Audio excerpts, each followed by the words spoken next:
Attend అయినారా? ఇంకా లేదు madam. Srilatha attend అయిందే, జీవిత శ్రీలత. గంగోత్రి రాలేదు కదా ఇంకా. నేను మెసేజ్ చేస్తాను నేను మేడం వాళ్ళకి. సరే చూసుకుంటారులే, వాట్సాప్ లో చూసుకొని ఉంటారు. మెసేజ్ కూడా చెయ్యి. సరేనా మనము. సో ఈ రోజు ఇది పీపీటీ మీకు విజిబుల్ కదా? Yes madam. సో మధ్యలో ఒక కాసేపు మీకు బ్రేక్ ఇస్తాను, అప్పుడు ఏమైనా డౌట్స్ ఉంటే అడుగుదురు. సరేనా? సో ఈ రోజు క్లాస్ లో మీకు యూనిట్ 5 లో first chapter electrochemistry part 2 finish అయింది కదా? ఎలక్ట్రోకెమిస్ట్రీ పార్ట్ 2 లాస్ట్ క్లాస్ లో ఫినిష్ చేసినాం, చాప్టర్ కంప్లీట్ అయింది. సో నెక్స్ట్ ఈ రోజు అదే 5th యూనిట్ లోనే ఇంకొక చాప్టర్ స్టార్ట్ చేస్తాను అని నిన్న మీకు చెప్పిన్నాను లాస్ట్ క్లాస్ లో. సో సెకండ్ చాప్టర్ ఏముంది అంటే 2 చాప్టర్స్ ఉన్నాయి మనకు 5th యూనిట్ కింద. సో అది ఏమి అంటే ఫేజ్ రూల్, ప్రావస్థ నియమము మీకు సెకండ్ చాప్టర్ కింద ఉంది, ప్రావస్థ నియమం. సో ఏమి ఫేజ్ రూల్ ను ఎక్కడ యూజ్ చేస్తాము? So phase rule definition, mathematical equation, next phase diagram. So కొన్ని సిస్టమ్స్ కు ఫేజ్ డయాగ్రామ్స్ ను వేసుకొని, సో ఆ ఫేజ్ రూల్ ను అప్లై చేసుకొని ఆ ఫేజెస్ ఎన్ని ఫామ్ అయినాయి లేదా ఎన్ని ఫేజెస్ కు మనము ఎన్ని ప్రావస్థలు ఏర్పడినాయి అనేది సో మనం ఈ చాప్టర్ లో చదువుతాము. సో ఒకసారి సిలబస్ ఏముందో ఫస్ట్ చూసుకొని తర్వాత మన ఒరిజినల్ టాపిక్ లోకి ఎంటర్ అవుదాం. సో వినండి, ప్రావస్థ నియమం. సో ఇది మీరు చదువుతున్న paper spectroscopy and physical chemistry. So spectroscopy and physical కెమిస్ట్రీలో లాస్ట్ చాప్టర్ మనం ఈరోజు చదువుతున్నాం. సో ఇంకా ఫిజికల్ కెమిస్ట్రీలో ఫేజ్ రూల్ అయ్యింది అంటే సో దాంతో ఫిజికల్ కెమిస్ట్రీ పార్ట్ ఫినిష్ అవుతుంది. ఇంకా మనము స్పెక్ట్రోస్కోపీ స్టార్ట్ చేయాల్సి ఉంటుంది. సో ఈ రోజు ఫిజికల్ కెమిస్ట్రీలో లాస్ట్ చాప్టర్ ఫేజ్ రూల్, ప్రావస్థ నియమం చదువుతుంది. ఫేజ్ రూల్ అంటే తెలుగులో ప్రావస్థ నియమం. సో ఈ చాప్టర్ లో ఏమేం టాపిక్స్ ఉన్నాయి? So concept of phase, components, degrees of freedom. So phase, components, degrees of freedom. So ఈ కాన్సెప్ట్స్ డెఫినేషన్స్, సో వీటి దేంతో డినోట్ చేస్తాము, వీటి మ్యాథమెటికల్ ఈక్వేషన్. సో ఓవరాల్ గా ఈ 3 కాన్సెప్ట్స్ ను బేస్ చేసుకొని ఒక థర్మోడైనమిక్ డెరివేషన్ ఫేజ్ రూల్ కు డిరైవ్ చేసుకుంటాము. సో అది second topic. Next phase equilibrium of one component system. So ఒక కాంపోనెంట్ సిస్టమ్ కు ఎగ్జాంపుల్ గా మనకు సిలబస్ లో వాటర్ సిస్టమ్ ఉంది, నీటి వ్యవస్థ అని. సో నీటి వ్యవస్థను లేదా వాటర్ సిస్టమ్ ను phase equilibrium of one component system కింద సో ఫేజ్ డయాగ్రామ్ ను వేసుకొని వాటర్ సిస్టమ్ ను ఎక్స్ప్లెయిన్ చేసుకుంటాము.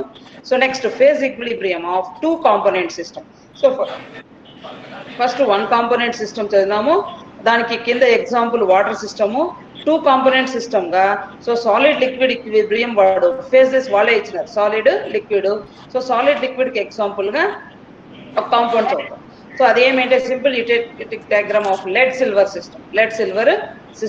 ఈ లెడ్ సిల్వర్ సిస్టమ్ లోనే డీసిల్వరైజేషన్ ఆఫ్ లెడ్ కూడా సో మనము ఫేజ్ డయాగ్రామ్ డ్రా చేసుకొని ఎక్స్ప్లెనేషన్ ఇస్తాం. సో నెక్స్ట్ సాలిడ్ లిక్విడ్ కు అనదర్ ఎగ్జాంపుల్ కింద sodium chloride water system. So freezing mixtures అంటే ఏమి అనేది బ్రీఫ్ గా ఇక్కడ సోడియం క్లోరైడ్ వాటర్ కు ఫ్రీజింగ్ మిక్చర్ ను డిస్క్రిప్షన్ ఇచ్చుకుంటాం. సో ఇది యూనిట్ 5 లో సెకండ్ చాప్టర్ కింద మనకు ఉన్నటువంటి చిన్న చాప్టర్. సో చిన్న చాప్టర్ కొన్ని విషయాలు మీకు ఆల్రెడీ లోయర్ క్లాసెస్ లో చదువున్నారు, బట్ ఈ ఫేజ్ డయాగ్రామ్స్, ఫేజ్ డిస్క్రిప్షన్ మీకు లోయర్ క్లాసెస్ లో లేదు, బట్ ఈ కాన్సెప్ట్ కొంతవరకు ఫెమిలియర్ గా ఉంది. సో మనము ఎన్ని టైప్స్ ఆఫ్ మ్యాటర్స్ అబ్జర్వ్ చేస్తాము? అమ్మా ఎవరో మ్యూట్ చేసుకోండి అన్న, ప్లీజ్ మ్యూట్ చేసుకోండి. హేమాంజలి మ్యూట్ చేసుకోండి అన్న. వినండి. సో మ్యాటర్ ఎన్ని types?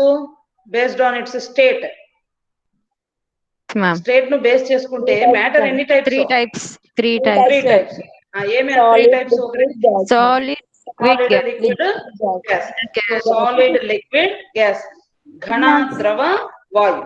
So ghana drava vayu. So any types of matters unnai? 3 types of matters based on a state.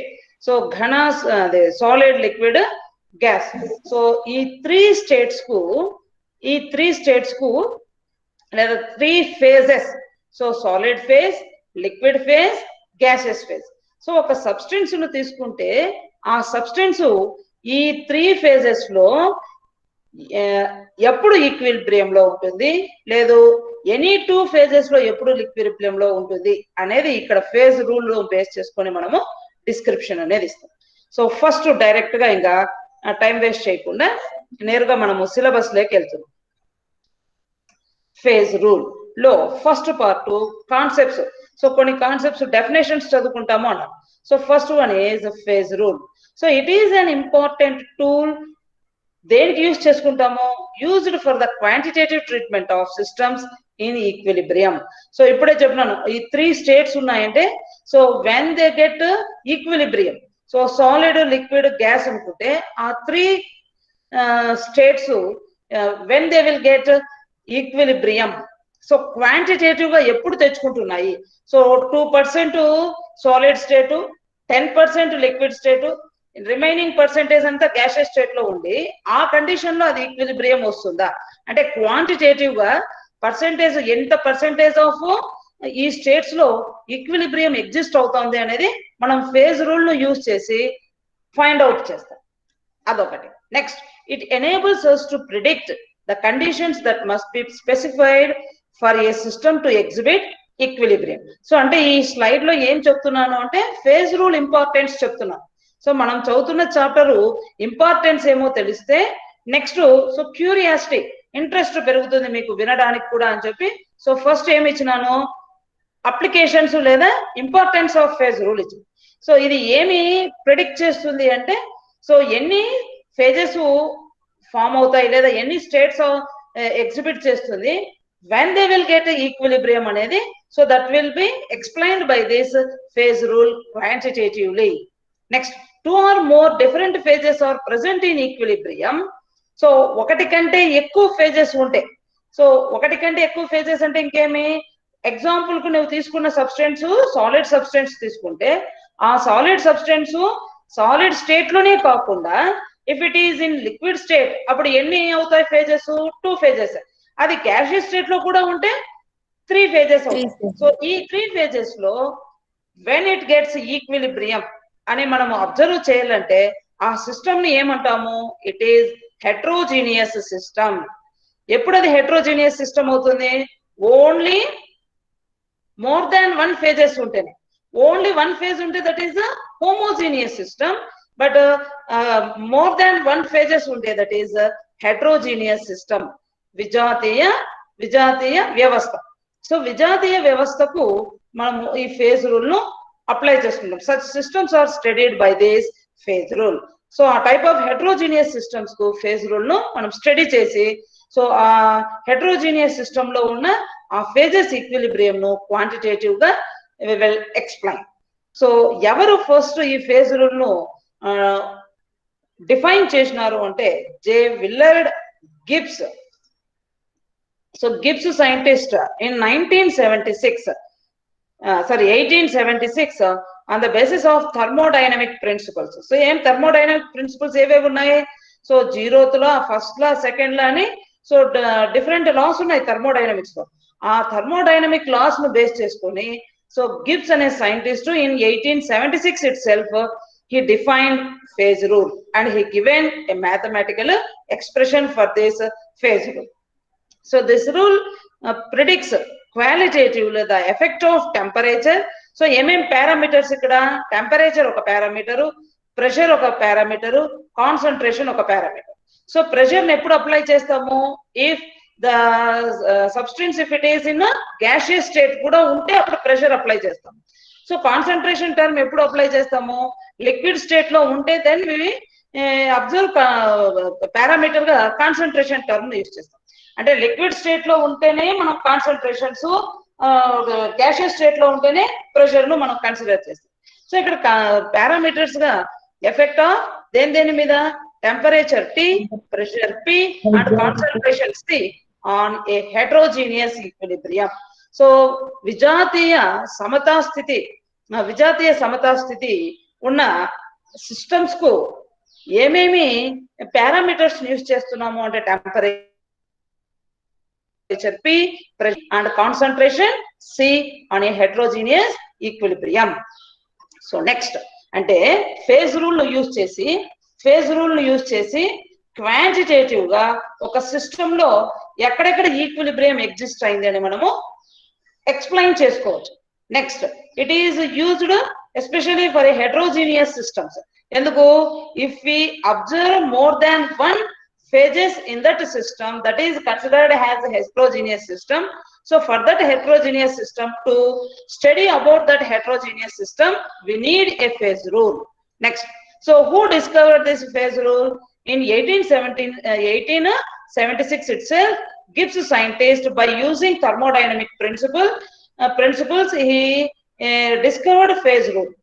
Next, here in a heterogeneous system, temperature, pressure and concentration, so these three parameters are used to study heterogeneous equilibrium system, the heterogeneous system.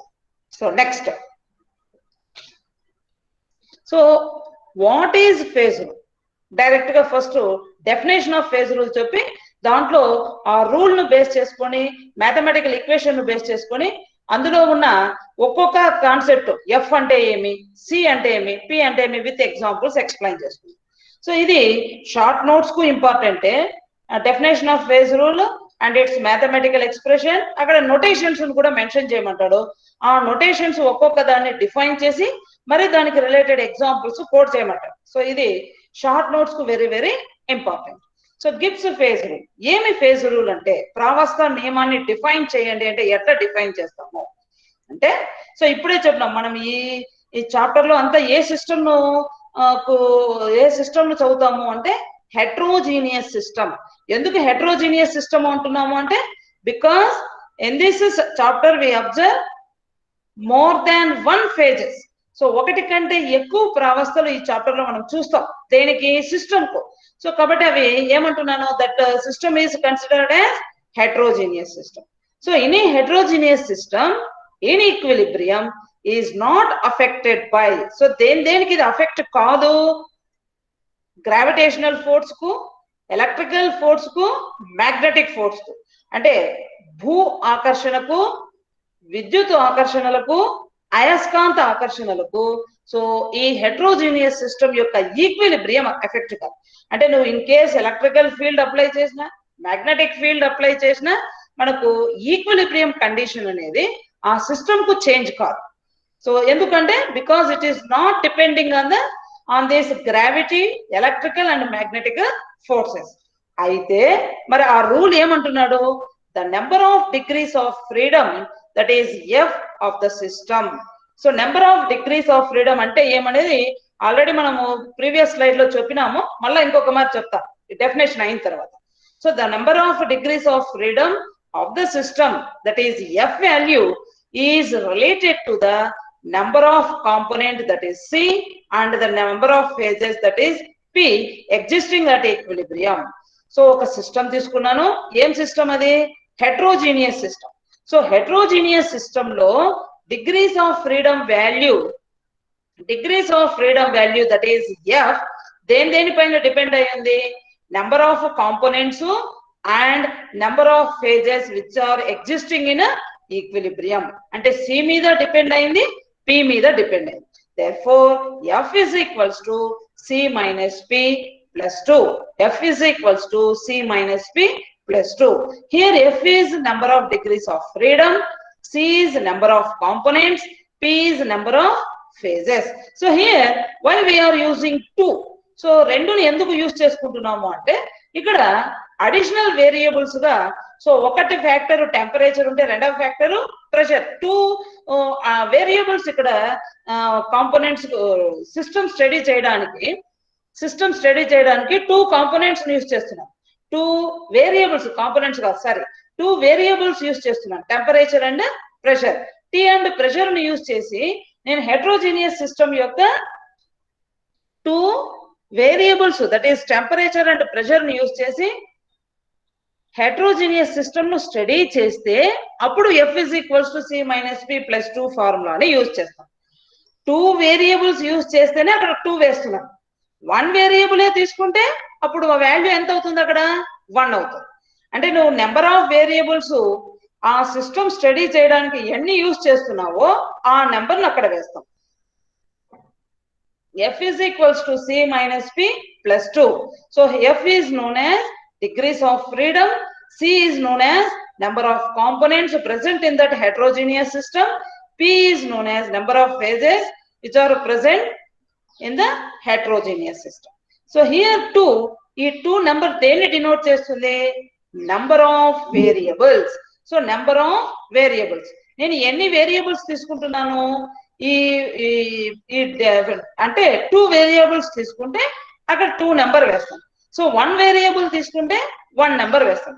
So temperature and pressure in case నేను variables గా ఒక heterogeneous system study చేయడానికి use చేస్తే అప్పుడు formula ఏమవుతుంది? F is equals to C minus P plus 2. So this is Gibbs phase rule mathematical expression. So Gibbs phase rule mathematical expression generally for 2 variables is F is equals to C minus P plus 2. F is equals to C minus P plus 2. ఏమన్నా అర్థమైందా? So new topic అన్నాను. So మనము ఆ components అదే ఆ ఫార్ములాలో ఉన్న parameters F అంటే ఏమి, సి అంటే ఏమి, పి అంటే ఏమి, సో ఈ కాన్సెప్ట్స్ డెఫినేషన్స్ వాటిని డిఫరెంట్ ఎగ్జాంపుల్స్ తో మనము డిఫైన్ చేసుకుంటాం. ఎఫ్ వాల్యూ అంటే ఏమి, సి వాల్యూ అంటే ఏమి, పి వాల్యూ అంటే ఏమి, అప్పుడు ఇంకొంచెం డీటెయిల్డ్ గా మనకు అర్థమవుతుంది. సో థర్మోడైనమిక్ ప్రిన్సిపల్స్ అవి ఎట్లా ఫాలో అయినాడు? సో థర్మోడైనమిక్ ప్రిన్సిపల్స్ అనేవి జస్ట్ నేచర్ ను అబ్జర్వ్ చేసి, సో నేచర్ లో ఉన్న చేంజెస్ ను అబ్జర్వ్ చేసి మనకు వచ్చినటువంటివే థర్మోడైనమిక్ లాస్ కానీ థర్మోడైనమిక్ ప్రిన్సిపల్స్ కానీ. అంటే అవి నేచురల్ గా జరిగే చేంజెస్ ను, నేచర్ లో జరిగే చేంజెస్ ను మనము థర్మోడైనమిక్ ప్రిన్సిపల్స్ గా రాసుకున్నాం. ఆ ప్రిన్సిపల్స్ ను బేస్ చేసుకొని సో గిబ్స్ సైంటిస్ట్ మనకు ఈ ఫేజ్ రూల్ ను డిఫైన్ చేసినారు.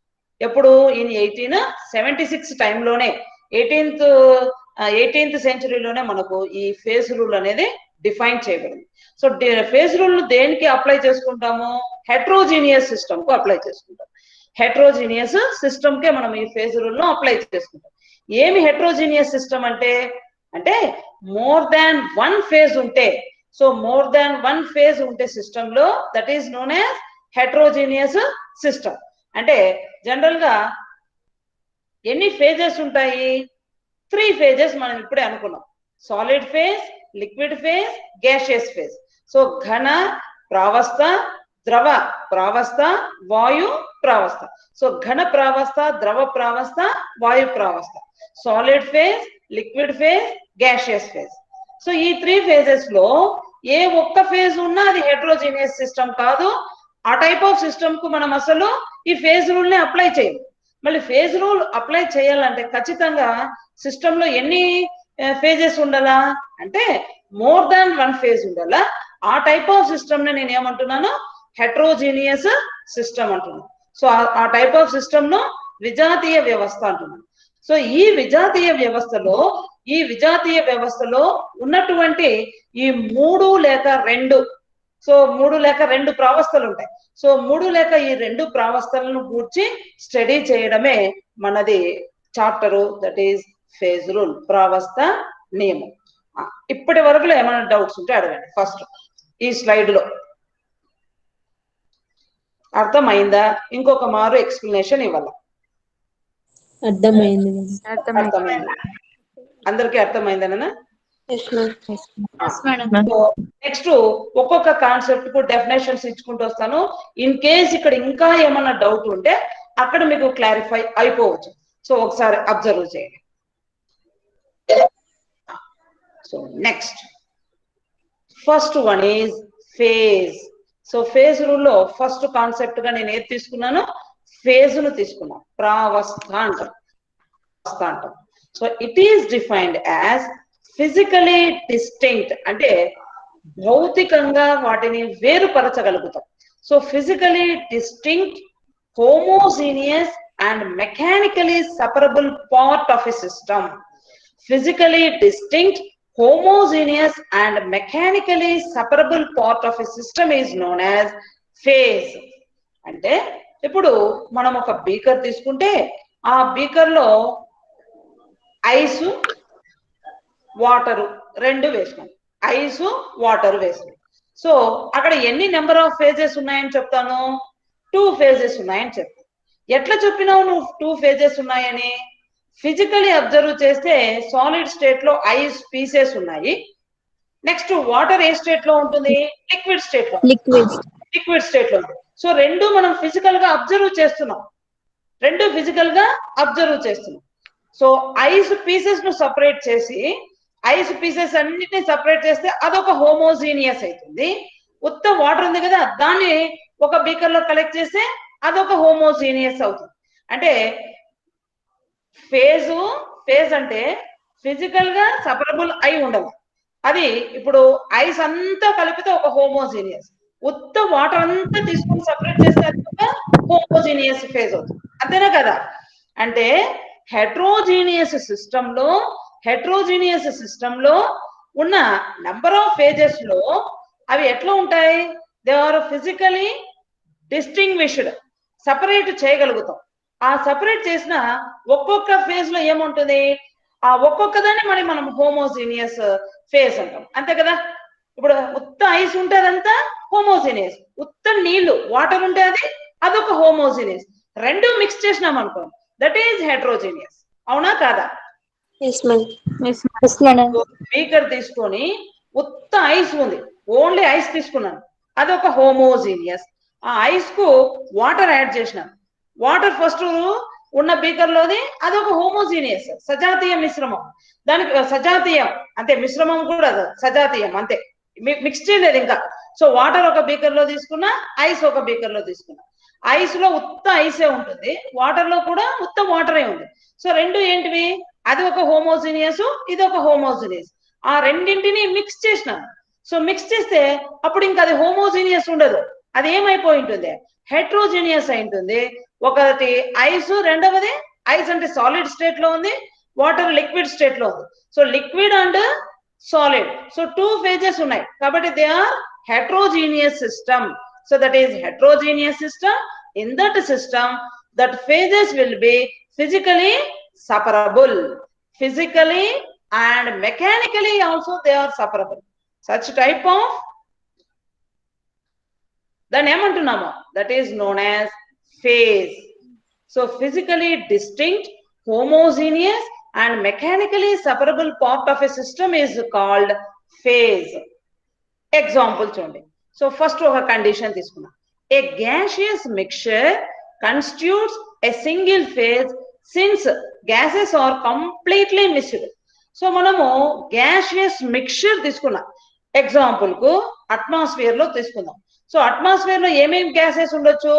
నైట్రోజన్ ఆక్సైడ్ గ్యాసెస్ ఉండొచ్చు, సల్ఫర్ ఆక్సైడ్ గ్యాసెస్ ఉండొచ్చు, ఆక్సిజన్ గ్యాస్ ఉండొచ్చు, కార్బన్ డైఆక్సైడ్ గ్యాస్ ఉండొచ్చు, కార్బన్ మోనాక్సైడ్ గ్యాస్, ఇవన్నీ ఉంటాయి గ్యాసెస్ గా కదా. So nitrogen gas, nitrogen N2 gas, CO2 gas, CO gas, O2 gas, ఇన్ని మిక్చర్ అయ్యింది. అయినా అదంతా ఏమి అన్ని ఏ స్టేట్ లో ఉన్నాయి?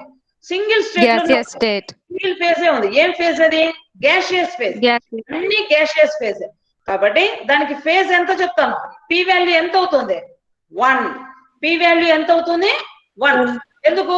అన్ని గ్యాసియసే, అన్ని గ్యాసియస్ స్టేట్ లోనే ఉన్నాయి. అంటే phase is 1. P is equals ఎంత అయిపోతుంది? 1 అయిపోతుంది. నెక్స్ట్ రెండవ ఎగ్జాంపుల్, 2 or more లిక్విడ్స్ తీసుకున్నాం. వాటరు, ఆల్కహాల్ లేదా క్లోరోఫామ్, బెంజిన్. అంటే 2 బీకర్స్ తీసుకున్నాం. ఒక బీకర్ లో వాటర్ 10 ml, ఆల్కహాల్ 10 ml, రెండవ బీకర్ లో క్లోరోఫామ్ 10 ml, బెంజిన్ 10 ml వేస్తాం.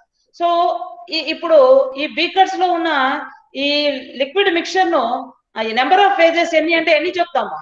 1. ఎందుకు? లిక్విడ్ స్టేట్ లోనే ఉన్నాయి అన్ని, అంటే లిక్విడ్ ఫేజ్ లోనే ఉన్నాయి. వాటరు లిక్విడ్ ఫేజ్ లోనే ఉంది, ఆల్కహాల్ లిక్విడ్ స్టేట్ లోనే ఉంది. అట్లాగనే సెకండ్ బీకర్ లో chloroform is in liquid state, benzene also is in liquid state.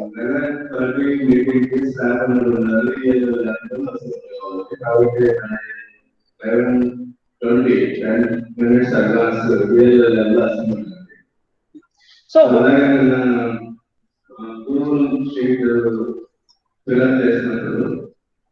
మీరు పర్సంటేజ్ అది కొంచెం నీట్గా రాసిపెట్టుకుని ఇమీడియట్ ఒకసారి సబ్మిట్ చేయండి. ప్రింట్ చేసుకోవడం మంచిగా షీట్ తీసేస్తారు, ఇన్ఫర్మేషన్ కాబట్టి సినిమా దగ్గర టోటల్ నెంబర్ ఆఫ్ క్లాసెస్ తీసుకున్నట్టు మీకు ఐడియా చేశారు కాబట్టి తర్వాత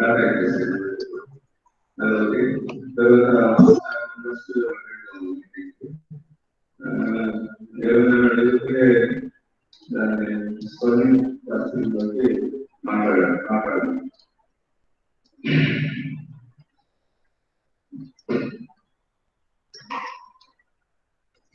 వినండి. సో అట్లా డిస్టర్బెన్స్ వచ్చినప్పుడు మీరు స్లైడ్ నన్నా ఫస్ట్ చదువుతూ ఉండండి, టైం వేస్ట్ చేసుకోకుండా. చూడండి, సో ఇక్కడ ఈ స్లైడ్ లో ఏం చెప్తున్నాను, ఫేజ్ అంటే ఏమి, సో కొన్ని ఎగ్జాంపుల్స్ తో ఎక్స్ప్లెయిన్ చేస్తున్నాం. ఫేజ్ అంటే ఫిజికల్ గా మనము డిస్టింగ్విష్ చేయగలగాలి. ఇప్పుడు రెండు గ్యాసెస్ అయితే అది ఒకటే ఫేజే. అట్లాగనే సెకండ్ కేస్ ఎగ్జాంపుల్ ఇచ్చిన, సెకండ్ కేస్ ఎగ్జాంపుల్లో బీకర్ లో వాటర్ 10 ml, ఆల్కహాల్ 10 ml తీసుకున్నాం. రెండు ఏం స్టేట్స్ లో ఉన్నాయి, both are in liquid states. So water liquid ఫేజే, ఆల్కహాల్ లిక్విడ్ ఫేజే. సో కాబట్టి నేను అది ఏమి మిక్చర్ అని చెప్తా, హోమోజీనియస్ మిక్చర్, హోమోజీనియస్ మిక్చర్. కాబట్టి ఇక్కడ ఫేజ్ వాల్యూ ఎంత, పి వాల్యూ 1. అట్లాగనే ఇక్కడ తీసుకున్నామంటే క్లోరోఫాము, బెంజిన్ రెండు లిక్విడ్ స్టేట్స్ లోనే ఉన్నాయి, కాబట్టి ఇది కూడా హోమోజీనియస్ అవుతుంది. So chloroform is in liquid state, benzene also is in liquid state. So liquid కు లిక్విడే యాడ్ చేసినాను. సో అది కూడా ఆర్గానిక్ లిక్విడ్ కు ఆర్గానిక్ లిక్విడ్, ఇనార్గానిక్ అంటే పోలార్ లిక్విడ్ కు పోలారే వేసినాను. సో కాబట్టి ఏమవుతాయి, ఫేజెస్ నాకు ఎన్ని అవుతాయి, ఇక్కడ ఒకటే అవుతుంది, ఈ బీకర్ లో ఉండే ఫేజ్ కూడా 1 అవుతుంది. చూడండి, 2 or more liquids which are miscible with each other. ఇక్కడ మళ్ళీ కండిషన్ మీరు అబ్జర్వ్ చేయాలి, మిసిబుల్ విత్ ఈచ్ అదర్. అందుకని నేను ఏమంటున్నా, polar polar, non polar non polar వేస్తున్నా.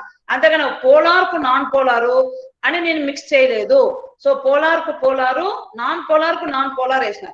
సో కాబట్టి అవేమి both are miscible with each other. So water లో ఆల్కహాల్, ఆల్కహాల్ లో వాటర్ కంప్లీట్లీ మిసిబుల్.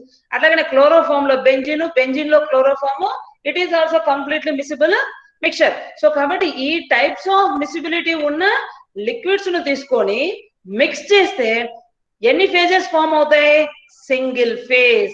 ఎందుకు, ఇది homogeneous mixture.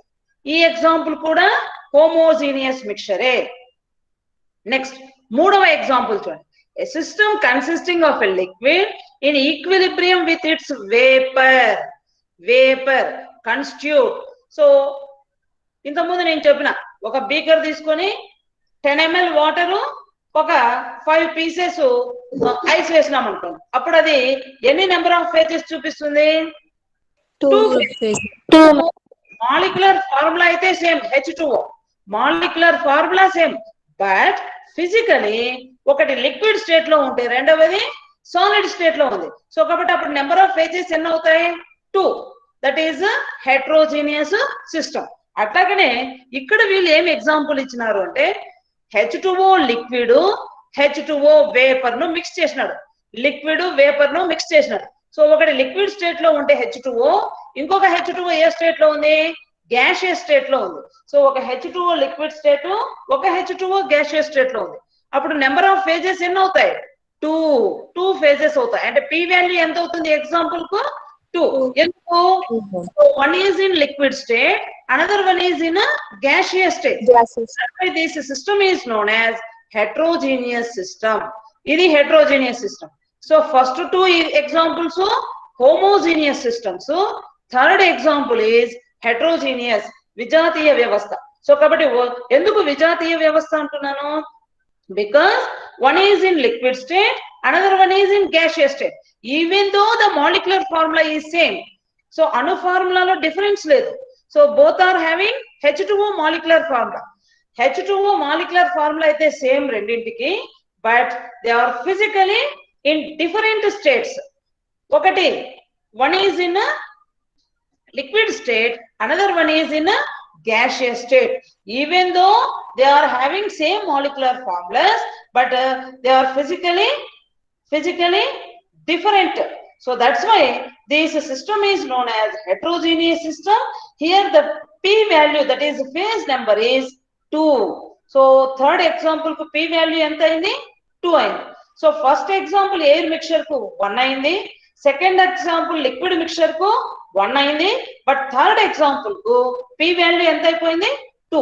So because here we are observing two phases, one is in liquid state, another one is in a gaseous state. So this combination emantunnan, it is yes, a type of system adi heterogeneous.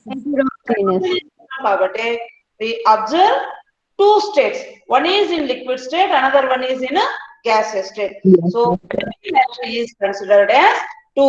So third example ku p value enta ayindi? 2 ayindi. ఇప్పుడు ఏమైనా doubt ఉంటే అడగండి. ఫేజ్ను దేంతో denote చేస్తాము అంటే, ఫేజ్ను కనపడడం లేదమ్మా? కనపడుతుంది కదా. సో ఫేజ్ను phase is equal to P. So P తో డినోట్ చేస్తాం. దేనికి? హెటెరోజీనియస్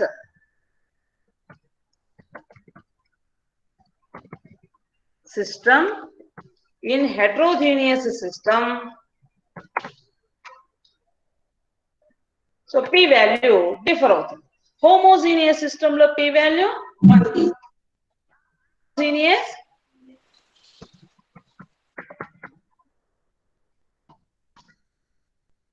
system P is equals to 1, but in heterogeneous system P value 2 is greater than 1. P is greater than 1.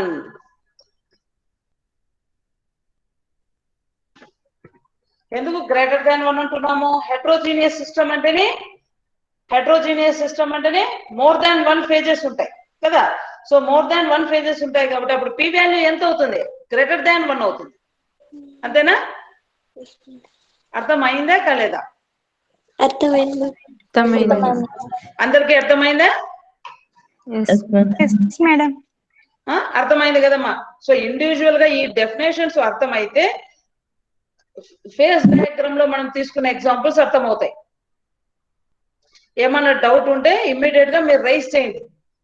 Madam ఇది డౌట్ ఉందంటే నేను అక్కడ స్టాప్ చేసి ఆ స్లైడ్ లో ఇంకొక మారు రిపీట్ చేస్తాను. అర్థమైందా?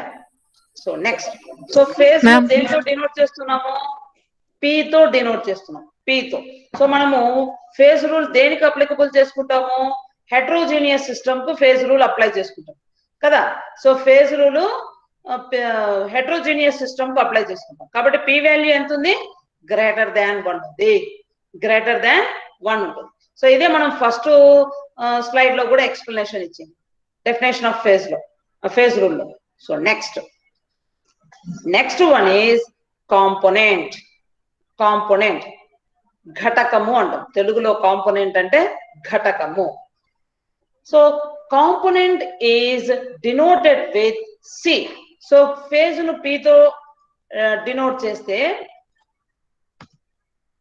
Component is equal to C. So component ను మనము C తో డినోట్ చేస్తాం, C వాల్యూతో. ఫేజ్ ను P వాల్యూతో, కాంపోనెంట్ ను C వాల్యూతో. అంటే ఒక హెటెరోజీనియస్ సిస్టమ్ ను స్టడీ చేయాలంటే ఫేజ్ ను యూజ్ చేస్తున్నాం, అది ఎన్ని నెంబర్ ఆఫ్ కాంపోనెంట్స్ ఉన్నాయి యూజ్ చేస్తాము, ఎంత డిగ్రీ ఆఫ్ ఫ్రీడమ్ ఉంది, సో ఏవేవి వేరీ చేస్తే దాంట్లో సిస్టమ్ లో చేంజెస్ వస్తాయి ఫేజెస్ లో అనేది స్టడీ చేస్తాం. సో కాబట్టి పి వాల్యూ ఉండాల్సిందే, సి ఉండాల్సిందే, ఎఫ్ కూడా ఉండాల్సిందే. సో ఇప్పుడు second one that is component. ఏమి కాంపోనెంట్ అంటే which is denoted with C. It is defined as minimum number of independent variable constraints which are required to express the composition of each phase in the system. So ఒక్కొక్క phase లో composition ఎంత ఉంది, so ఒక్కొక్క phase లో composition ఎంత ఉంది దేని base చేసుకొని, ఇండిపెండెంట్ వేరియబుల్స్ ను బేస్ చేసుకొని కాంపోజిషన్ ఎంత ఉంది అని ఎక్స్ప్లెయిన్ చేయాలంటే ఖచ్చితంగా నాకు కాంపోనెంట్, దాన్నే మనం కాంపోనెంట్ అంటే. It is defined as minimum number of independent variable constraints which are required. ఏం అవసరము, దేనికి అవసరం అది, to express the composition. So phase లో ఒక్కొక్క ఫేజ్ లో, ఈచ్ ఫేజ్ అంటున్నా, ఒక్కొక్క ఫేజ్ లో కాంపోజిషన్ ఎంత ఉంది సిస్టమ్ లో. So in each phase number of compositions in the system will be explained by component. చూడండి, so in a chemically reactive system ఒకటి తీసుకుందాం. The number of components is given by C is equals to n minus C. ఏమి n value, ఏమి ఇక్కడ number of chemical species. So n is equals to number of chemical species, E is equals to number of independent equations relating to the concentrations of the species. So number of independent equations. So ఒక example తీసుకుంటే మీకు component కు meaning అర్థమవుతుంది. So number of independent equations relating to the concentrations of the species. So already ఇక్కడ phase లో చెప్పేటప్పుడే molecular formula same ఉన్న H2O molecular formula same ఉంది, but physically they are different. One is in, ఇక్కడ ఈ example observe చేస్తే ఒకటి L అన్నది, ఎల్ అంటే ఏమి, liquid state. So H2O is in liquid state, here H2O is in gas state. So molecular formula same, but physically they are separable. So that's why so it is heterogeneous system అన్న. మరి component తీసుకుంటే component లో immediate గా degree of freedom వచ్చిందా. So component ఇక్కడ ఉన్నాయి చూడండి examples. Component కు ఎగ్జాంపుల్ ఒకటి ఇచ్చిన, ఇంకొక మరి డెఫినేషన్ చూడండి, తర్వాత ఎగ్జాంపుల్ కు పోదాం. So it is defined as minimum number of independent variable constraints which are required to express the composition of each phase in the system. So minimum number of independent variable constraints. So ఎంత తక్కువ అయితే అంత తక్కువలో variables ఉండగలగదు. దేని study చేయడానికి, system లో ఉన్న composition study చేయడానికి. సిస్టమ్ లో ఉన్న ఎన్ని ఫేజెస్ ఉంటాయి, నెంబర్ ఆఫ్ ఫేజెస్ ఉంటాయి. ఆ ఫేజెస్ లో ఒక్కొక్క ఫేజ్ కు ఒక్కొక్క కాంపోజిషన్ ఉంటే ఆ కాంపోజిషన్ ఎక్స్ప్లెయిన్ చేయడానికి ఇండిపెండెంట్ గా ఎన్ని వేరియబుల్స్ ఉన్నాయి, లెసర్ నెంబర్ లో ఉండాలి ఆ వేరియబుల్స్, దాన్నే మనం కాంపోనెంట్ కింద కన్సిడర్ చేస్తాం. సో ఇప్పుడు ఎగ్జాంపుల్ ఒకటి తీసుకుంటాం చూడండి, సల్ఫర్ సిస్టమ్ తీసుకుంటాం. సో సల్ఫర్ సిస్టమ్ అంటే సల్ఫర్ ఎన్నో ఐసోమర్స్ ఉన్నాయి, monoclinic sulphur, rhombic sulphur, liquid sulphur, sulphur vapour. Monoclinic sulphur, rhombic sulphur, liquid sulphur, sulphur vapour. Monoclinic, rhombic, liquid, sulphur vapour. So అన్నింటిలో molecular formula ఏమి, S. So sulphur molecular formula S కదా. So ఇదైతే same.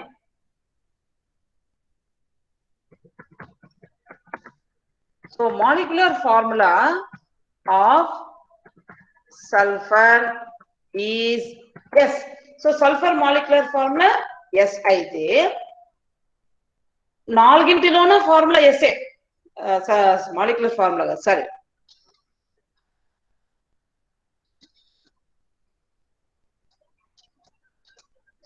Yes అయితే అప్పుడు number of components ఎన్ని అవుతున్నాయి, number of components అన్ని SA కాబట్టి ఎంత ఉంటుంది, వన్ కాంపోనెంట్. అన్నింటిలోన ఎస్ఏ ఉంది బట్ ఫేజెస్ ఎందుకు డిఫర్ అవుతున్నాయి?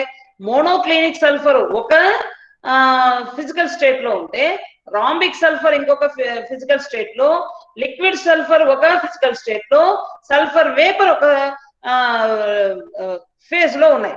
So monoclinic sulphur solid state లో ఉంటే, లిక్విడ్ సల్ఫరు లిక్విడ్ స్టేట్ లో ఉంటే, సల్ఫర్ వేపర్ స్టేట్ లో ఉన్నాయి. సో ఒక్కొక్కటి ఇది సెమీ సాలిడ్ స్టేట్ లో, ఒక్కొక్కటి ఒక్కొక్క ఫేజ్ లో ఉన్నాయి కాబట్టి కాంపోజిషన్ మాలిక్యులర్ ఫార్ములా సేమ్ కాబట్టి composition is 1, but number of phases లో ఉన్నాయి కాబట్టి పి వాల్యూ ఎంత అయిపోయింది? 4 అయింది. సో ఇక్కడ కూడా ఇంతకుముందు ఎగ్జాంపుల్ H2O తీసుకున్నా. సో ఇంతకుముందు ఎగ్జాంపుల్ లో H2O అయితే ఈ దీంట్లో కూడా ఎంత అవుతుంది? C is equals to 1, but P is equals to 2 అంటున్నా. P వాల్యూ 2 అయిపోతుంది.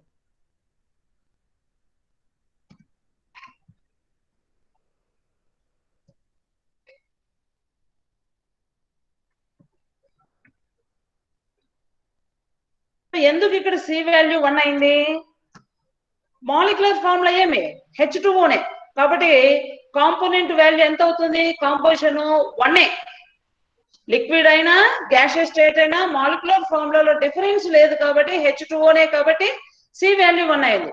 బట్ నెంబర్ ఆఫ్ ఫేజెస్ ఎన్ని అవుతున్నాయి? 2. నెంబర్ ఆఫ్ ఫేజెస్ 2 అవుతున్నాయి. ఎందుకు నెంబర్ ఆఫ్ ఫేజెస్ 2 అయినాయి అంటే బికాస్ 2 ఫేజెస్ ఉన్నాయి. ఒకటి లిక్విడ్ స్టేట్ ఉంటే రెండవది గ్యాషియస్ స్టేట్ ఉంది.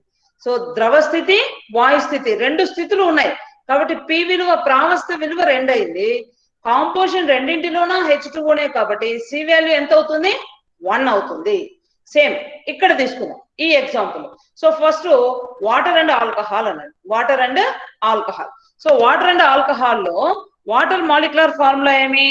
H2O. Water molecular formula H2O. Next ఇంకొకటి ఏమి? Alcohol ROH. Alcohol molecular formula any alcohol అనుకోండి ROH. ఒక మాలిక్యులర్ ఫార్ములా H2O, రెండవ మాలిక్యులర్ ఫార్ములా ROH. కాబట్టి C వాల్యూ దీనికి ఎంత అవుతుంది? C is equals to 2. ఎందుకు C is equals to 2 అన్నాను? 2 మాలిక్యూల్స్ ఉన్నాయి ఇక్కడ, 2 కాంపోజిషన్స్ ఉన్నాయి. ఒకటి H2O కాంపోజిషన్, రెండవది ROH కాంపోజిషన్. సో కాబట్టి C వాల్యూ ఎంత అవుతుంది? 2 అవుతుంది. But phase value is 1. ఎందుకు?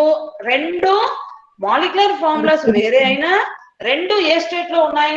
లిక్విడ్ స్టేట్ లోనే ఉన్నాయి 2 మాలిక్యూల్స్. సో కాబట్టి P వాల్యూ ఎంత అవుతుంది? 1. ఇంకా ఈ ఎగ్జాంపుల్ తీసుకుంటాను. క్లోరోఫామ్ బెంజిన్ తీసుకున్నా.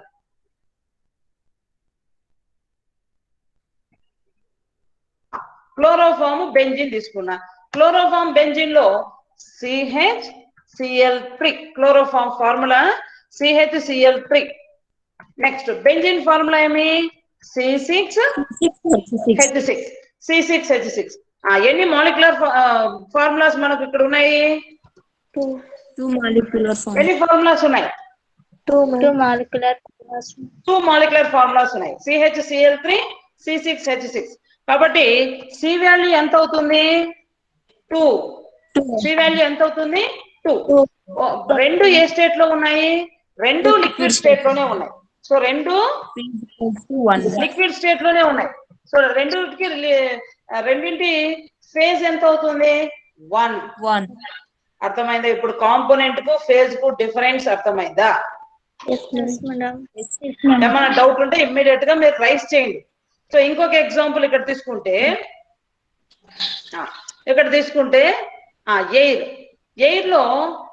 ఎయిర్ ఎగ్జాంపుల్ తీసుకున్నా.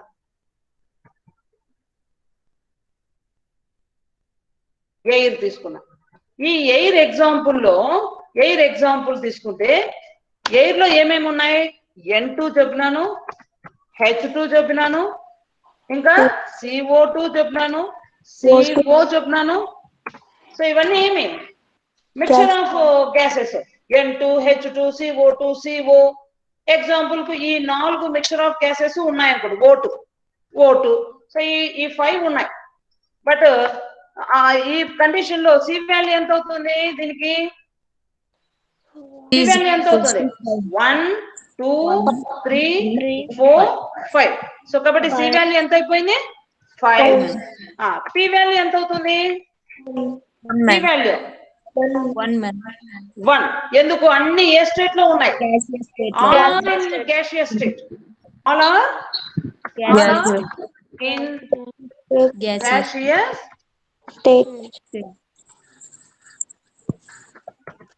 సో అన్ని వాయు స్థితిలోనే ఉన్నాయి all are in gaseous state but their molecular formulas are differing so N2 H2 CO2 COO2 air లో ఇన్ని గ్యాసెస్ ఉంటే C వాల్యూ 5 అయిపోతుంది P వాల్యూ ఎంత అవుతుంది 1 ఇప్పుడు కాంపోనెంట్ డెఫినేషన్ అర్థమైందా ఇదో కాంపోనెంట్ డెఫినేషన్ ఇప్పుడు అర్థమైందా ఎనేమి number of chemical species N value number of chemical species E value number of independent equations relating to the concentrations of the species. So number of independent equations relating to the concentrations of the species. అంటే ఇది chemical equation వేసుకుంటే so ఒక calcium carbonate తీసుకున్న example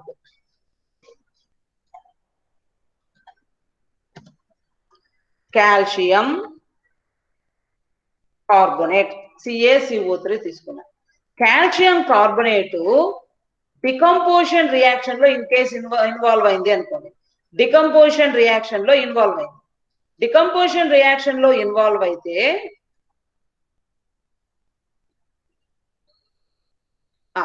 decomposition లో involve అవుతే ఏమేమి form అవుతాయి calcium oxide plus calcium oxide plus CO2 calcium oxide plus CO2 release అయింది calcium oxide plus CO2 calcium carbonate ఏ స్టేట్ లో ఉంటుంది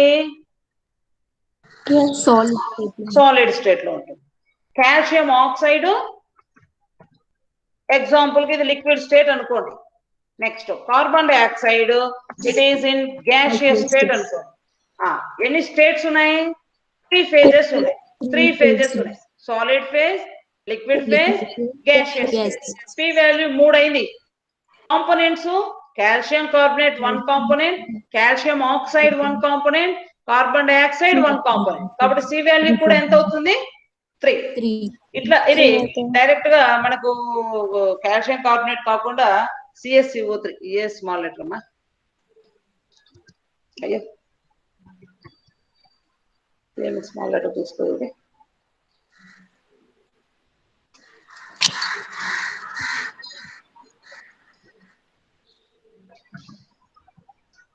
ఏ స్మాల్ లెటర్ తెలుసు కదా so calcium carbonate solid on decomposition will get calcium oxide and carbon dioxide gas so C value is 3 P value is 3 so next ఇప్పుడు components లో ఇంకొక example చూడండి so water system తీసుకున్నాం water system so water system లో solids ఉన్నాయి solid state ఉంది liquid state ఉంది vapour state ఉంది so solid state liquid state vapour state అన్నింటికి మాలిక్యులర్ ఫార్ములా ఎంత H2 molecular formula of water is ఏమి H2O సో మాలిక్యులర్ ఫార్ములా అయితే H2O కాబట్టి C వాల్యూ ఎంత అయిపోయింది C వాల్యూ 1 అయిపోయింది సో ఎన్ని ఫేజెస్ ఉన్నాయి సాలిడ్ ఫేజ్ ఒకటి లిక్విడ్ ఫేజ్ ఒకటి వేపర్ ఫేజ్ ఒకటి కాబట్టి P వాల్యూ ఎంత అయిపోయింది 3 so P value is 3 next salt plus water system అంటే ఉప్పు నీరు కలిపి పెట్టేసినాం సాల్ట్ వాటర్ సిస్టమ్ ఇది ఎగ్జాంపుల్ మనకు థియరీలో ఇక్కడ సపరేట్ గా ఫేజ్ డయాగ్రామ్ వేసి కూడా ఎక్స్ప్లెయిన్ చేసుకుంటాము సోడియం క్లోరైడ్ వాటర్ సిస్టమ్ అని ఇక్కడ ఎగ్జాంపుల్ ఇచ్చినాను చూడండి so certain salts are capable of existing as hydrates with different number of water molecules ఇది కొంచెం కష్టం అవుతుంది సో చూడండి ఎగ్జాంపుల్ కు సోడియం ఇవన్నీ ఎందుకో స్మాల్ రావడం లేదు NaCl ప్లస్ ఇంకొక ఫార్ములా ఏమి H2O.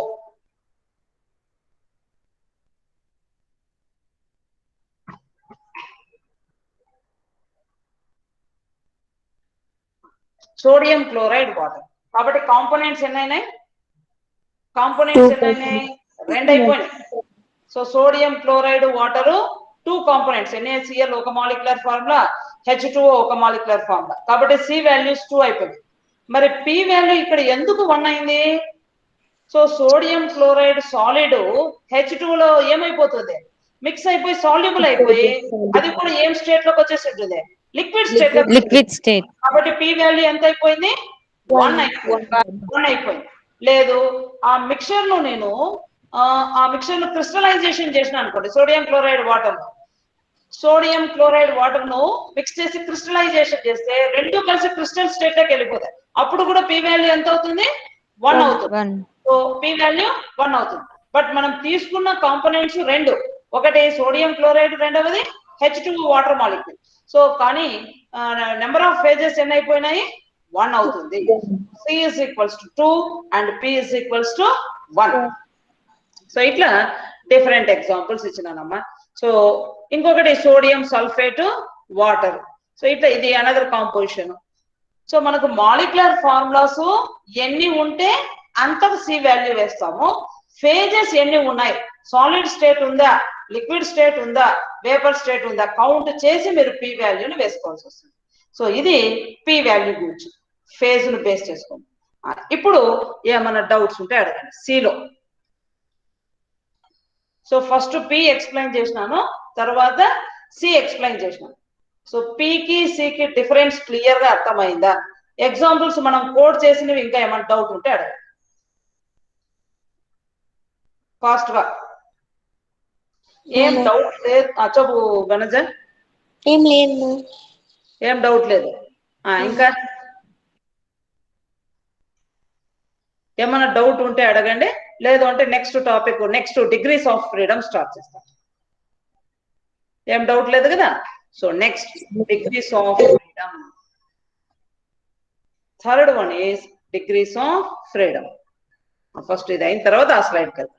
సో కాంపోనెంట్ అయిపోయింది. కాంపోనెంట్ కి ఎగ్జాంపుల్ ఇంకొక స్లైడ్ లో ఇచ్చినాను. ఇప్పుడు degrees of freedom which is denoted with F. So component C తో అంటున్నాము, కాంపోనెంట్ C అయిపోయింది, ఫేజ్ 1 ఫేజ్ P వాల్యూతో డినోట్ చేస్తున్నాము. నెక్స్ట్ డిగ్రీ ఆఫ్ ఫ్రీడమ్ దేంతో రిప్రజెంట్ చేస్తున్నాము? F. డిగ్రీ ఆఫ్ ఫ్రీడమ్ కు F లెటరు, కాంపోనెంట్ కు C లెటరు, ఫేజ్ కు P letter ను యూజ్ చేస్తాం. So degrees of freedom that is F. F అంటే ఏమి ఇప్పుడే చెప్పినాను. సో ఇప్పుడు ఒక సిస్టమ్ ను స్టడీ చేయడానికి మనము పారామీటర్స్ ను ఏవి యూజ్ చేస్తున్నాం? సో పారామీటర్స్ జనరల్ గా ఏవేవి యూజ్ చేస్తాము? టెంపరేచర్, ప్రెషర్,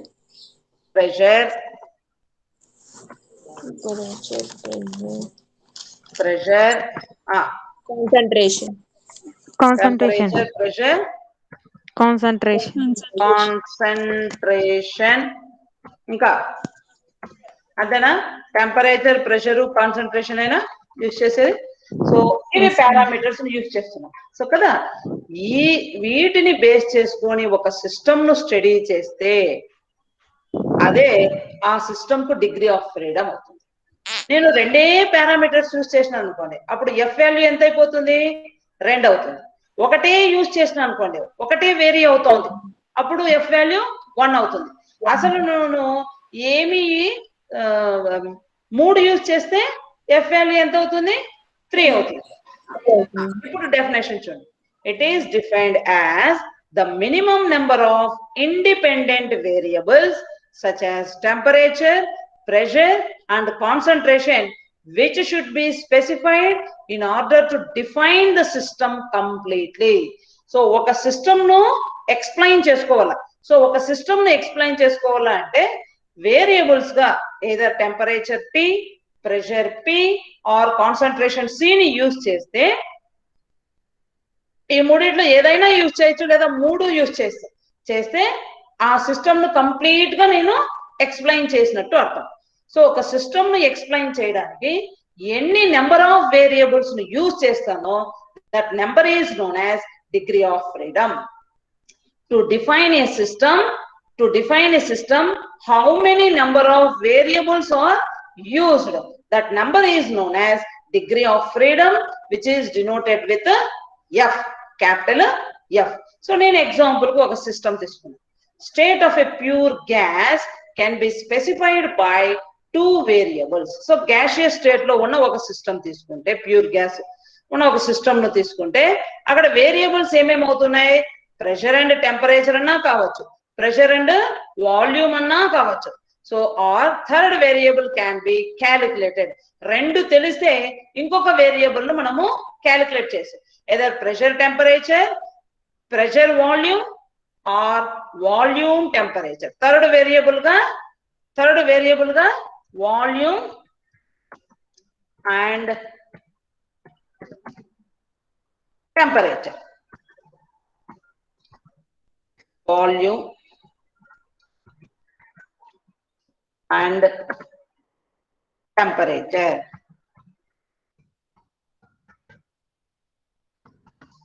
సో ఇట్లా నేను ప్రెషర్ టెంపరేచర్ కానీ, ప్రెషర్ వాల్యూమ్ కానీ, వాల్యూమ్ టెంపరేచర్ ను కానీ యూజ్ చేసి గ్యాస్ సిస్టమ్ ను నేను ఎక్స్ప్లెయిన్ చేయగలిగితే అప్పుడు ఎఫ్ వాల్యూ ఎంత అవుతుంది? ఎనీ టూ అంటున్నా, either pressure temperature or pressure volume or volume temperature. అయితే అప్పుడు ఎఫ్ వాల్యూ ఎంత? 2. F value is 2. అయితే ఆ సిస్టమ్ ను బై వేరియంట్ అంటాం. 2 ఉంటే బై వేరియంట్, 2 ఉంటే బై వేరియంట్, 1 ఉంటే మోనో వేరియంట్. రాసుకోండి. If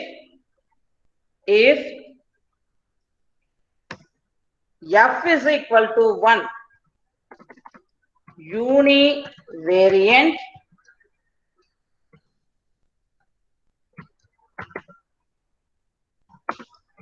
F is equals to 2, bivariant,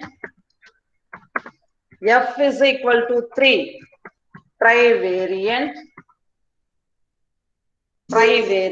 and so univariant F is equals to 1 value. అంటే ఒకే వేరియబుల్ ను యూజ్ చేసి నువ్వు సిస్టమ్ ని ఎక్స్ప్లెయిన్ చేస్తే ఎఫ్ ఇస్ ఈక్వల్స్ టు 1 అవుతుంది, అది యూనివేరియంట్. నేను 2 వేరియబుల్స్ యూజ్ చేసి సిస్టమ్ ను ఎక్స్ప్లెయిన్ చేస్తే దట్ ఈస్ బైవేరియంట్. 3 వేరియబుల్స్ యూజ్ చేసి నేను ఎక్స్ప్లెయిన్ చేస్తే that is try variant.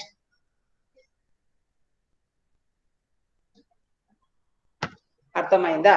So బైవేరియంట్, ట్రైవేరియంట్, ఇట్లా మనము ఎఫ్ వాల్యూ నెంబర్ ను బేస్ చేసుకొని, ఎఫ్ వాల్యూ నెంబరు దేని బేస్ చేసుకొని వస్తుంది? నీకు అక్కడ సిస్టమ్ లో ఉన్న ఎన్ని కాంపోనెంట్స్ ఉన్నాయి, ఎన్ని ఫేజెస్ ఉన్నాయి, అదంతా దేని మీద డిపెండ్ ఉంటుంది? ఈ ఎఫ్ వాల్యూ మీద డిపెండ్ అవుతుంది. ఆ ఎఫ్ అంటే టెంపరేచర్ నువ్వు ఎక్కువ కలిగి చేసినావు అనుకో. ఇప్పుడు ఎగ్జాంపుల్ కి H2O తీసుకున్నా, H2O 0 degrees దగ్గర తీసుకున్నప్పుడు ఐస్ స్టేట్ లో ఉంటుంది, లేదు 100 degrees తీసుకుంటే కంప్లీట్ గా వేపరైజ్ అయి ఉంటుంది. ఈ 2 స్టేట్స్ కాకుండా 25 degrees తీసుకున్నా. సో 25 degrees ఉన్నప్పుడు కొంత ఐస్ ఫామ్ లో ఉంటే, కొంత లిక్విడ్ ఫామ్ లో ఉంటే, కొంత వేపర్ ఫామ్ లో ఉంది. అంటే టెంపరేచర్ అప్పుడు ఎంత ఉంది? 25 degrees. ఆ కండిషన్ లో అలాంగ్ విత్ టెంపరేచర్ నువ్వు ప్రెషర్ నా, లేదు ప్రెషరే అనుకోండి, ప్రెషర్ ని ఎంత కలుగు చేస్తున్నావు? సో దానిపైన ఈ ఫేజెస్ డిపెండ్ అయి ఉంటాయి. సో కాబట్టి ఎఫ్ వాల్యూ మనకు క్లియర్ గా తెలిసి ఉండాలి. సో ఇది degrees of freedom. So example కు H2O లిక్విడ్ కు నేను H2O లిక్విడ్ ఏమిగా కన్వర్ట్ అయింది? గ్యాసియస్ స్టేట్ గా కన్వర్ట్ అయింది. H2O లిక్విడ్ గ్యాసియస్ స్టేట్ గా కన్వర్ట్ అయింది. అప్పుడు ఎఫ్ వాల్యూ నేను ఎంత తీసుకుంటున్నాను? ఒకే ఒక వేరియబుల్ తీసుకుంటా. ఎందుకు? లిక్విడ్ గ్యాస్ గా కన్వర్ట్ అవడానికి ఒక వేరియబుల్ చాలు అనుకుంటే ఎఫ్ ఇస్ ఈక్వల్స్ టు 1 అయితే దట్ ఈస్ మోనోవేరియంట్. లేదు గ్యాస్ మిక్చర్ లో తీసుకుంటే నైట్రోజన్, ఆక్సిజన్ గ్యాసెస్, వాటిని కంప్లీట్ గా ఎక్స్ప్లెయిన్ చేయడానికి టెంపరేచర్ కావాలా, ప్రెషర్ కావాలా, కాన్సన్ట్రేషన్ ఆఫ్ దట్ గ్యాసెస్ కావాలి. సో కాబట్టి అప్పుడు ఎఫ్ వాల్యూ ఎంత అయిపోతుంది? ట్రైవేరియంట్. 3 తీసుకుంటున్నా, టెంపరేచర్, ప్రెషర్ అండ్ కాన్సన్ట్రేషన్. కాబట్టి ఎఫ్ వాల్యూ 3, దట్ ఈస్ ట్రైవేరియంట్. ఇట్లాగా నేను డిగ్రీస్ ఆఫ్ ఫ్రీడమ్ ఎఫ్ ను, కాంపోనెంట్ సి ను, ఫేజ్ పి ను ఎక్స్ప్లెయిన్ చేసిన. సో ఈ మూడింటిని ఎక్కడ యూజ్ చేసుకుంటున్నాం? ఈ మూడింటిని ఫేజ్ రూల్ లో యూజ్ చేసుకుంటున్నాం. సో ఫేజ్ రూల్ లో యూజ్ చేసుకుంటున్నాం. ఏమి ఫేజ్ రూల్? ఇక్కడ ఉంచండి. 2 వేరియబుల్స్ తీసుకున్నప్పుడు f is equals to c minus p plus 2. So in a heterogeneous system, in equilibrium is not affected by, so ఈ మూడిటి వల్ల అఫెక్ట్ కానటువంటి సిస్టమ్ తీసుకుంటే heterogeneous system. ఆ సిస్టమ్ లో number of degrees of freedom f of the system is related to component and phases. Component and phases existing at equilibrium. So this is known as Gibbs phase rule. So దీనే మనము Gibbs ప్రావస్థ నియమము అని అంటాం.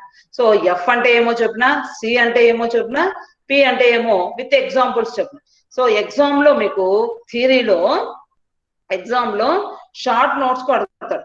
So define Gibbs phase rule అంటాడు. అంటే నువ్వు notations mention చేయాల, ఇవి notations mention చేసి పి అంటే ఏమి విత్ ఎగ్జాంపుల్స్, సి అంటే ఏమి విత్ ఎగ్జాంపుల్స్, ఎఫ్ అంటే ఏమి విత్ ఎగ్జాంపుల్స్ కంపల్సరీగా రాయాలి. రాస్తేనే నీకు ఫుల్ మార్క్స్ 5 మార్క్స్ స్కోర్ చేస్తాం. సో ఇది ఫేజ్ రూల్ లో first part, concepts of phase, degree of freedom and component explain చేసాం. సో ఇంకా నెక్స్ట్ క్లాస్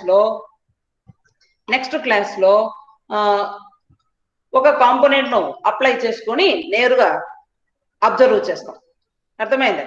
సో ఇప్పుడు చెప్పిన దాంట్లో డిగ్రీస్ ఆఫ్ ఫ్రీడమ్ లో ఏమైనా డౌట్ ఉంటే అడగండి.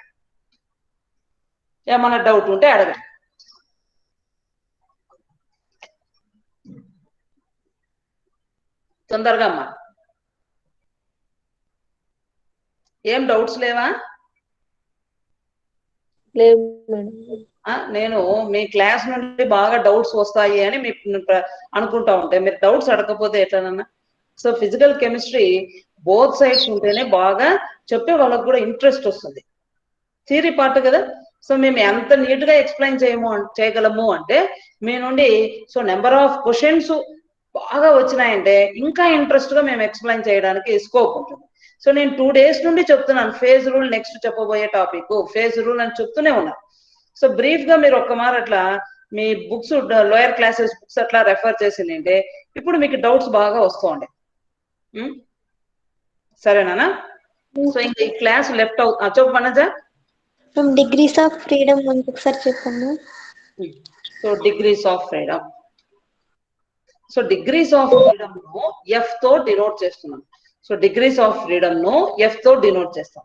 ఏమి డిగ్రీ ఆఫ్ ఫ్రీడమ్ అంటే ఎఫ్ వాల్యూ ఏమి అంటే నువ్వు ఒక సిస్టమ్ ను డిఫైన్ చేయాలా లేదా ఒక సిస్టమ్ ను ఎక్స్ప్లెయిన్ చేయాలా అనుకుంటే అప్పుడు ఆ సిస్టమ్ లో నువ్వు ఫేజెస్ ను ఎక్స్ప్లెయిన్ చేయాలన్నా, కాంపోనెంట్ గురించి చెప్పాలన్నా నీవు ఈ పారామీటర్స్ ను యూజ్ చేయాల్సి వస్తుంది. అంటే దాని చేంజెస్ ను ఎక్స్ప్లెయిన్ చేయడానికి పారామీటర్స్ గా ఏదైనా టెంపరేచర్ కానీ, ప్రెషర్ కానీ, కాన్సన్ట్రేషన్ కానీ, వాల్యూమ్ ను కానీ ఈ పారామీటర్స్ ను యూజ్ చేసి నువ్వు ఒక సిస్టమ్ ను ఎక్స్ప్లెయిన్ చేస్తావు. అది ఎక్స్ప్లెయిన్ చేయడానికి ఎన్ని నెంబర్ ఆఫ్ వేరియబుల్స్ ను నువ్వు యూజ్ చేసినావు. సో టెంపరేచర్, ప్రెషర్ సరిపోతుందా, ఉత్త టెంపరేచరే సరిపోతుందా, లేదా టెంపరేచర్, ప్రెషర్, వాల్యూమ్ 3 యూజ్ చేస్తున్నావా అని చెప్పేదే ఎఫ్ వాల్యూ. అంటే ఈ పారామీటర్స్ ఏవైతే మనం యూజ్ చేస్తామో ఒక సిస్టమ్ ఎక్స్ప్లెయిన్ చేయడానికి ఆ నెంబర్ ని నేను డిగ్రీ ఆఫ్ ఫ్రీడమ్ దాన్ని ఎఫ్ తో డినోట్ చేస్తున్నాను. సో ఒక్కొక్క సిస్టమ్ కు ఎఫ్ వాల్యూ ఎంత ఉంటుంది అంటే ఆ ఈక్విలిబ్రియం ఏ కండిషన్స్ అంటే ఈక్విలిబ్రియం ఎప్పుడు ఎగ్జిస్ట్ అవుతుంది, అది ఎగ్జిస్ట్ అయ్యేటప్పుడు నువ్వు ఏ పారామీటర్స్ యూజ్ చేసినావు అదే ఎఫ్ వాల్యూ. సో ఇక్కడ ఇంకా మనకు డీటెయిల్డ్ గా అర్థం కావాలా అంటే సో డిగ్రీస్ ఆఫ్ ఫ్రీడమ్ ఇక్కడ ఇచ్చిన it is defined as the least number of variable factors of the system which must be specified so that the remaining variables are fixed automatically and the system is completely define. So ఒక complete గా system ను define చేయడానికి least number of variables ఎన్ని use చేస్తున్నావో that number is known as degrees of freedom. If f is equals to 1, that is known as monovariant or univariant system. So for water, water vapour system. F is equals to ఎంత అవుతుంది? Water vapour system కు 1. The system has 2 variables, that is pressure and temperature at definite T. అంటే T particular గా అక్కడ fix అయి ఉంది. అప్పుడు ఎవరు వేరీ అవుతూ వస్తారు? ఒక ప్రెషర్ ఒకటే వేరీ అవుతూ వస్తుంది. సో T ఫిక్స్డ్ అక్కడ. సో కాబట్టి వేరియబుల్ ఎంత అవుతుంది? F is equals to 1 అని ఎందుకు అంటున్నాను అంటే P ఫిక్స్డ్ అక్కడ. సారీ, T ఫిక్స్ అయిపోతుంది టెంపరేచర్, P వేరీ అవుతూ వస్తుంది ప్రెషర్. సో కాబట్టి నేను number of degrees of freedom ఎంత చెప్తాను? ఓన్లీ 1 అనే చెప్తాను. అర్థమవుతుందా? సో ఇక్కడ 2 పారామీటర్స్ తీసుకుంటే అందులో టెంపరేచర్ ఒక స్పెసిఫిక్ టెంపరేచర్ దగ్గర ప్రెషర్ ను వేరీ చేస్తూ, ఎగ్జాంపుల్ కు 10 degrees ఫిక్స్ చేసిన అనుకోండి. 10 degrees దగ్గర P1 pressure, P2 pressure, P3 pressure, P4 pressure అట్లా అబ్జర్వ్ చేస్తాను, వేరీ చేస్తూ ప్రెషర్స్ చేస్తే అప్పుడు అది ఎంత అవుతుంది? F is equals to 1 అయిపోతుంది. నెక్స్ట్ బై వేరియంట్ అంటే 2 variables. So pressure and temperature values రెండు చేంజ్ చేస్తున్నాను, లేదా ఒక దాన్ని ఫిక్స్ చేసి టెంపరేచర్ ను ఫిక్స్ చేస్తే T వాల్యూ 10 degrees అయితే ప్రెషర్ ను P1, P2, P3 చేంజ్ చేస్తున్నప్పుడు అప్పుడు V ఏమైపోతుంది? V1, V2, V3 గా ఇది కూడా చేంజ్ అవుతూ వస్తుంది. సో ప్రెషర్ ఇంక్రీజ్ అయిపోతే V వాల్యూ డిక్రీజ్ అవుతూ వస్తుంది. అప్పుడు వేరియబుల్స్ ఎన్ని అవుతాయి? 2 వేరియబుల్స్. 1 is fixed. ఇక్కడ టెంపరేచర్ ఆటోమేటికల్ ఇది ఏమైపోయింది? It is fixed. Pressure volume vary అవుతున్నాయి కాబట్టి ఇది F వాల్యూ ఎంత అయిపోతుంది? It is bivariant. F is equals to 2 అయింది కాబట్టి బై వేరియంట్ అని చెప్తాం. సో ఇట్లా మనము ట్రై వేరియంట్, నాన్ వేరియంట్, అసలు ఏ వేరియబుల్ ను నువ్వు డిస్టర్బ్ చేయకూడదు. సో ఒక కండిషన్ లో solid state, liquid state, gases state 3 equilibrium లో ఎగ్జిస్ట్ అయింది. నువ్వు ఏ ఒక్క వేరియంట్ ను కొద్దిగా చేంజ్ చేసినా ఆ 3 స్టేట్స్ ఈక్విలిబ్రియం డిస్టర్బ్ అవుతుంది. ఆ కండిషన్ లో F వాల్యూ నువ్వు ఏది చేంజ్ చేయడం లేదు కాబట్టి F వాల్యూ ఎంత అయిపోతుంది? 0 అయిపోతుంది. అంటే టెంపరేచర్ ఫిక్స్డ్ గా ఒక స్టేబుల్ కాన్స్టాంట్ టెంపరేచర్ పెట్టేసినావు, ప్రెషర్ ఒక స్టేబుల్ గా కాన్స్టాంట్ వాల్యూ వచ్చేసింది, వాల్యూమ్ కూడా కాన్స్టాంట్ అయిపోయింది అనుకోండి. అప్పుడు F వాల్యూ ఎంత అవుతుంది? 0. ఎందుకు? నువ్వు ఏ వేరియబుల్ ను చేంజ్ చేయలేదు. సో కాబట్టి అది నాన్ వేరియంట్ సిస్టమ్ అవుతుంది. నాన్ వేరియంట్ సిస్టమ్ అంటే 3 phases ఈక్విలిబ్రియం లో ఉన్నప్పుడు నువ్వు ఏ దాన్ని నువ్వు వేరీ చేయలేకపోతావు. అప్పుడు F వాల్యూ ఎంత అవుతుంది? 0. That is non variant system అంటాం. సో ఇది మనము ఒక సిస్టమ్ ను డిఫైన్ చేసుకునేటప్పుడు, లేదా ఒక సిస్టమ్ ను తీసుకున్నప్పుడు వాటర్ సిస్టమ్ లేదు ఏదో ఒక సిస్టమ్ ను తీసుకున్నప్పుడు F వాల్యూ ఇంకా బాగా డీటెయిల్డ్ గా అర్థమవుతుంది. నాన్ వేరియంట్ సిస్టమ్ అర్థమైందా? ఇంకమ్మా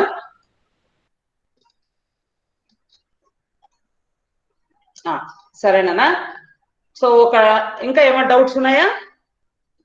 ఇంకా డౌట్స్ ఏమైనా ఉన్నాయమ్మా? సో ఇప్పుడు క్లాస్ లెఫ్ట్ అవుదాము, మరి ఒక 2 minutes బ్రేక్ ఇస్తాను. Just 2 minutes. 2 minutes బ్రేక్ తర్వాత నెక్స్ట్ కంటిన్యూ చేద్దాం ఏమ్మా. సో మరి క్లాస్ వదిలేసి వెళ్ళొద్దండి.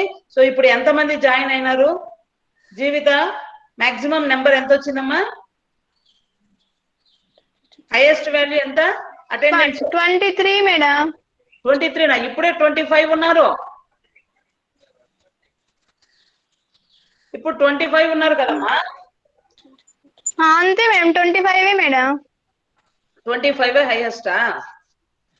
Yes madam. సరేనా? ఈరోజు వచ్చిన అటెండ్ అయితే స్క్రీన్ షాట్స్ ఏమైనా తీసుకోవాలా మేడం? వద్దు అవసరం లేదు, 25 చాలు. నెంబర్ ఒకటి వస్తే చాలు. నెక్స్ట్ ఒక 2 minutes బ్రేక్ ఇస్తానమ్మా. నెక్స్ట్ కంటిన్యూ చేద్దాం. సెకండ్ అవర్ కూడా మనకు ఈరోజు ప్రాక్టికల్స్ కదా, సో సెకండ్ అవర్ కూడా కంటిన్యూ చేస్తాను. ఒక 2 minutes బ్రేక్ తీసుకుందాం. ఇమ్మీడియట్ గా ఫస్ట్ ఇది లెఫ్ట్ అయిపోతా.